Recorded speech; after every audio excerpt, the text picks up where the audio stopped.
Olá, está começando o Boletim de Notícias. Eu sou Marília Cheste e te faço companhia a partir de agora. Começamos com notícias internacionais. Países da Europa Ocidental lutam contra incêndios devastadores enquanto se preparam para uma onda de calor que pode bater recordes nos próximos dias. Acompanhe os detalhes. Vários países da Europa Ocidental, entre eles França e Espanha, continuam lutando neste domingo contra devastadores incêndios florestais. A situação foi deflagrada por uma onda de calor que pode bater recordes de temperatura nos próximos dias. Segundo os cientistas, existe uma relação direta entre as ondas de calor e a mudança climática, já que as emissões de gases de efeito estufa aumentam sua intensidade, duração e frequência. Na Espanha, cerca de 20 incêndios florestais ainda estavam ativos e fora de controle em diferentes pontos do país, do sul ao norte. As chamas forçaram cerca de 3.000 pessoas a deixarem suas casas, mas a maioria já conseguiu retornar. Em Portugal, apenas um grande incêndio é considerado ativo perto do município de Chaves, no extremo norte, mas quase todo o território português apresentava um risco máximo, muito alto ou elevado de registrar incêndios neste domingo. É a primeira vez desde 8 de julho que as temperaturas em Portugal não devem ultrapassar os 40 graus. Os incêndios da última semana deixaram 2 mortos e cerca de 60 feridos.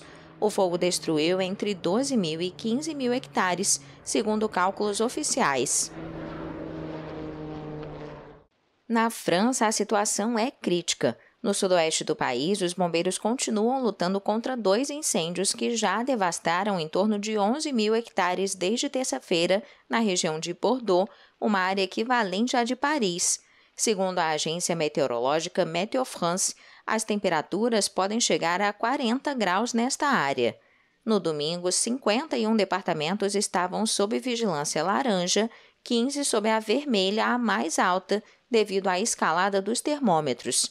As autoridades prevêem que segunda-feira será o dia mais quente para o oeste do país. As temperaturas também não estão caindo no Reino Unido, onde as autoridades emitiram uma primeira emergência nacional por calor extremo. Segundo a agência meteorológica local, este alerta vermelho implica um risco de morte. No sul da Inglaterra, as temperaturas podem passar dos 40 graus pela primeira vez na segunda ou na terça-feira. A Emenda Constitucional 123, promulgada pelo Congresso Nacional, cria um estado de emergência até o fim do ano no país, justificado pelo aumento dos preços de combustíveis. O estado de emergência permite que o teto de gasto seja ultrapassado para criar e reajustar benefícios. Os novos gastos somam 41 bilhões de reais. Saiba agora quais são os programas sociais incluídos na proposta. O Auxílio Brasil terá um aumento de R$ 200. O valor mínimo do benefício passa de R$ 400 para R$ 600. E a expectativa é incluir mais 1.600.000 famílias. Muito bom para muitas pessoas, principalmente para mim, né, que trabalha, sou uma pessoa de baixa renda e que mal está conseguindo se sustentar.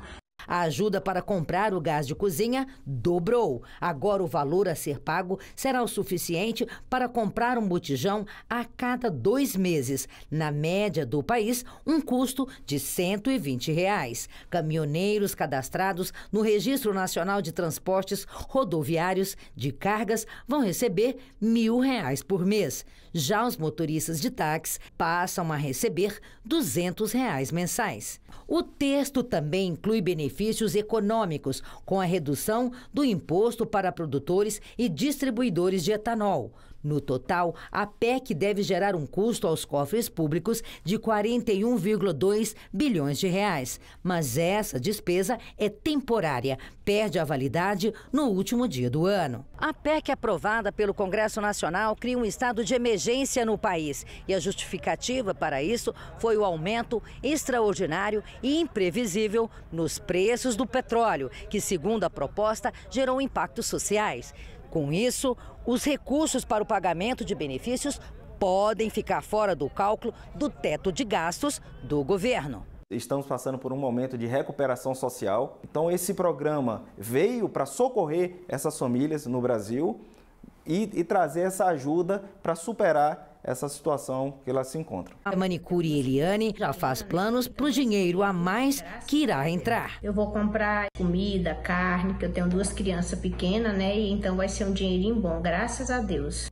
E quem mora em uma cidade e pretende votar em outra deve ficar atento.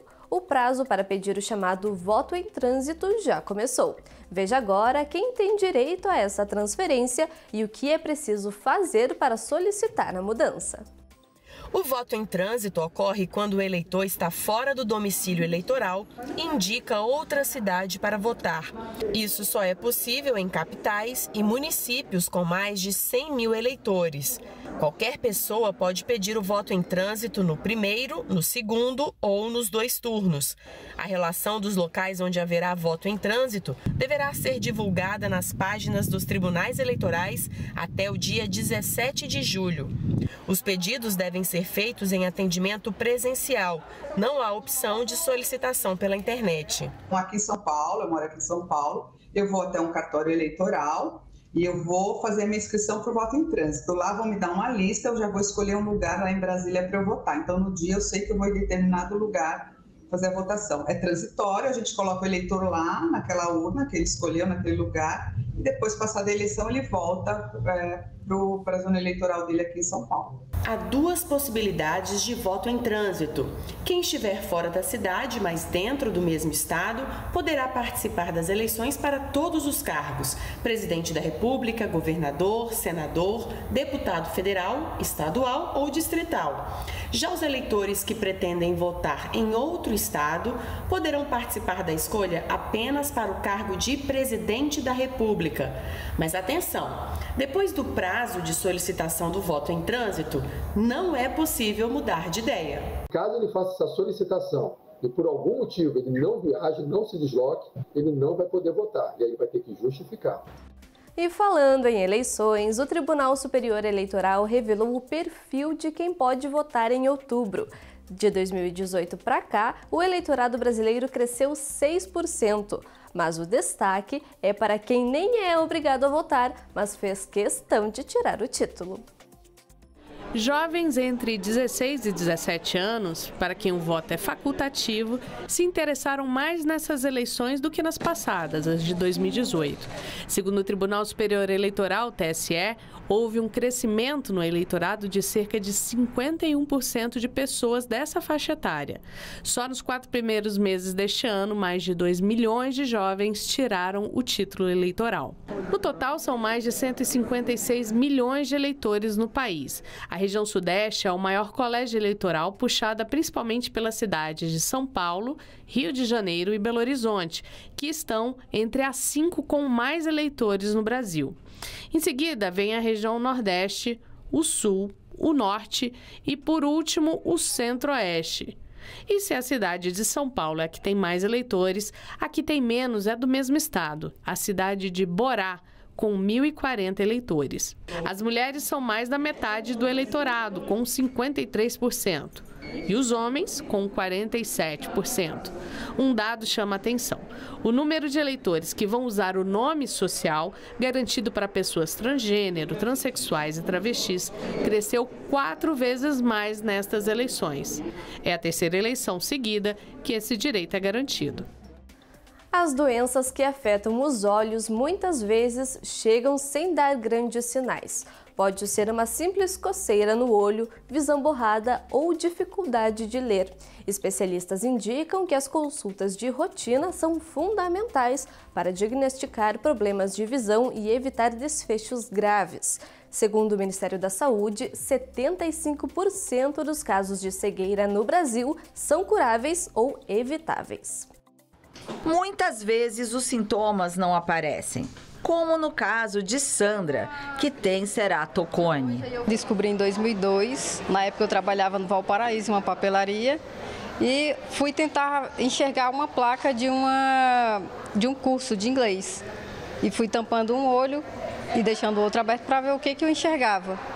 E o olho esquerdo eu já tinha uma perda bem avançada da visão. Os sintomas às vezes não aparecem.